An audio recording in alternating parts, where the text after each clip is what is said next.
D company और उसके मुखिया दाऊद के बारे में लगातार नई नई अपडेट हमें इंडियन एजेंसीज के माध्यम से मिलती रहती है। इसमें कई बार उसके ठिकानों का खुलासा हुआ है तो कई बार उससे जुड़े लोगों के बारे में हमें पता चला है। अभी हाल ही में दाऊद के भांजे और हसीना पारकर के बेटे अली शाह पारकर से यह खबर मिली थी कि दाऊद ने पाकिस्तान में अपनी दूसरी शादी कर ली है। वह महिला एक पठान है और दाऊद ने अपनी पहली बीवी महजबी के ऊपर से इंडियन एजेंसीज का ध्यान हटाने के लिए यह स्टेप लिया है। अभी दाऊद और उसके डी कंपनी को लेकर एक बड़ा अपडेट आ रहा है। मीडिया में चल रही खबरों की माने तो दाऊद के गुर्गे अब फिरौती और गैंगवॉर जैसे कामों को छोड़कर मेडिसिन की स्मगलिंग कर रहा है।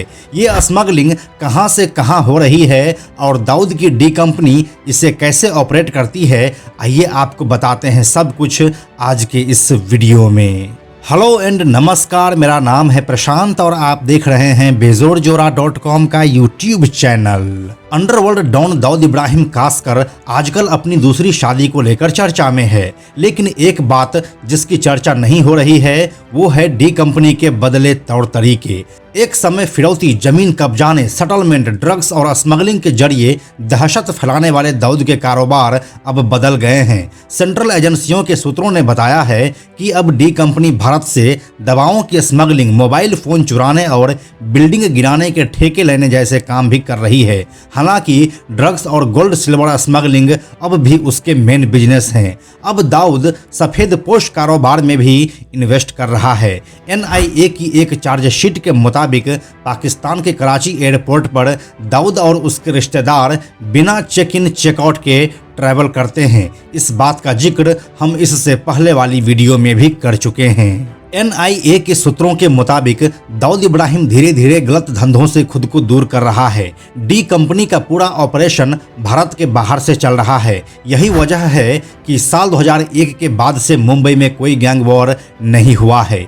डी कंपनी के लोग अब जमीन और बिल्डिंग प्रोजेक्ट्स में इन्वेस्टमेंट, मनी लॉन्ड्रिंग और ऑनलाइन सट्टेबाजी से पैसे कमा रहे हैं। वहीं साथ में इस गैंग का नकली नोट का बिजनेस भी धड़ल्ले से चल रहा है। NIA सूत्रों के मुताबिक डी कंपनी भारत में बन रही कैंसर की दवाओं की चीन और दूसरे देशों में स्मगलिंग कर रही है। चीन में भारतीय दवाएं खरीदने और बेचने पर बैन लगा हुआ है, लेकिन फिर भी चीन में अभी हर 10 में से 6 मरीज भारतीय दवा का इस्तेमाल करते हैं। द न्यूयॉर्क टाइम्स के एक रिपोर्ट के मुताबिक चीन में कैंसर के एक पेशेंट की दवाओं पर सालाना 35 लाख रुपए तक खर्च होते हैं।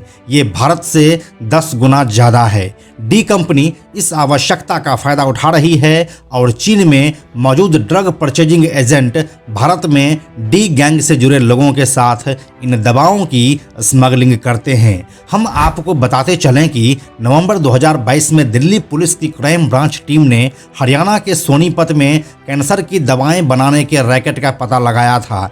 दिल्ली पुलिस के special CP crime RS Yadav के मुताबिक इस मामले में एक डॉक्टर समेत 12 लोगों को अरेस्ट किया गया है। ये 4 साल से कैंसर की नकली दवाएं चीन, बांग्लादेश और नेपाल सप्लाई कर रहे थे। इस छापेमारी में 8 करोड़ की दवाएं बरामद की गई थी। दिल्ली पुलिस ने भी इस मामले में डी कंपनी के शामिल होने का शक जाहिर किया था। गिरफ्तार आरोपियों में एक बांग्लादेश का है जबकि आरोपी डॉक्टर नेपाल का है। इसके अलावा डी कंपनी के लोग प्रॉपर्टीज में ब्लैक मनी इन्वेस्ट कर रहे हैं। एक नया धंधा बिल्डिंग तोड़ने का है। पुरानी इमारतों में बड़ी मात्रा में लोहा, पीतल, कांसा, लकड़ी और दूसरा कीमती सामान होता है। दाऊद के लोगों की नज़र मुंबई की पुरानी बिल्डिंग्स के ऊपर भी है। बॉम्बे हाई कोर्ट ने 48 इमारतों को गिराने का आदेश दिया है। इसके बाद दाऊद के लोग डरा धमका कर ये बिल्डिंग गिराने का ठेका हासिल कर रहे हैं। इन्हें गिराने का पैसा भी मिलता है और मटेरियल भी बाजार में बेचा जाता है। जांच एजेंसियों के रडार से बाहर रहने के लिए दाऊद सफेद पोश क्राइम कर रहा है। वह पहले आमने सामने की गैंगवॉर किया करती थी। डी कंपनी के लोग हफ्ता वसूली के लिए जाते थे। धमकी देकर दुकानदार और बिजनेसमैन से रुपये वसूलते थे। डी कंपनी का खौफ मुंबई समेत देश के सभी बड़े शहरों में महसूस होता था, लेकिन अब इसकी आवश्यकता नहीं रही और ये सब इलीगल काम अब लीगल ढंग से होने लगा है। डी कंपनी के गुर्गे पुराने मोबाइल फ़ोन की चोरी के रैकेट को भी अब ऑपरेट कर रहा है। यह बात भी इंटेलिजेंस एजेंसीज के सूत्रों से ही मालूम चला है। ऐसा बताया जा रहा है कि डी कंपनी के लोग भारत से स्मार्टफोन चुराकर पहले बांग्लादेश, फिर नेपाल और बाद में पाकिस्तान पहुंचा रहे हैं। इसके बाद पाकिस्तान में एक IMEI नंबर से 40 से 50 क्लोन फ़ोन बनाते हैं। इनका इस्तेमाल भारत में फिरौती, धमकी देने, फेक करेंसी रैकेट चलाने, ड्रग ट्रैफिकिंग और दूसरे इलीगल ऑपरेशंस में किया जाता है। महाराष्ट्र ATS के एक अधिकारी ने बताया कि साल 2021 में मुंबई के पैधुनी इलाके में डी कंपनी से जुड़ा एक शख्स पकड़ा गया था। वह जर्मन सॉफ्टवेयर के जरिए मोबाइल की क्लोनिंग कर रहा था। गाजियाबाद के लोनी में भी साल 2017 में जाहिद और तस्लीम नाम के 2 लोगों को पुलिस ने मोबाइल क्लोनिंग करते हुए पकड़ा था। ये चोरी के फ़ोन की क्लोनिंग कर उन्हें बांग्लादेश, नेपाल और पाकिस्तान भेज रहे थे। इनके तार भी डी कंपनी से जुड़े हुए थे। NIA सूत्रों के मुताबिक दाऊद इब्राहिम कट्टर इस्लामिक विचारधारा फैलाने वालों की फंडिंग भी कर रहा है। उसने जाकिर नाइक के इस्लामिक रिसर्च फाउंडेशन को एक बड़ा डोनेशन दिया था। इसकी पुष्टि नाइक के चीफ फाइनेंशियल ऑफिसर आमिर गजदर ने भी की थी।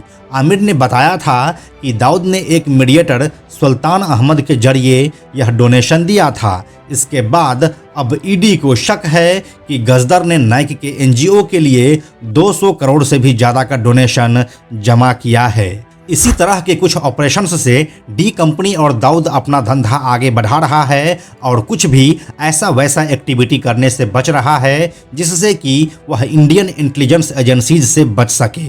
यह खेल सिर्फ इतना ही नहीं बल्कि इससे भी बड़ा है जो हम आपको अगली वीडियो में बताने वाले हैं। यह जानकारी आपको कैसी लगी हमें कमेंट सेक्शन में ज़रूर लिखिए। हम जल्दी मिलते हैं आपसे एक नए वीडियो के साथ।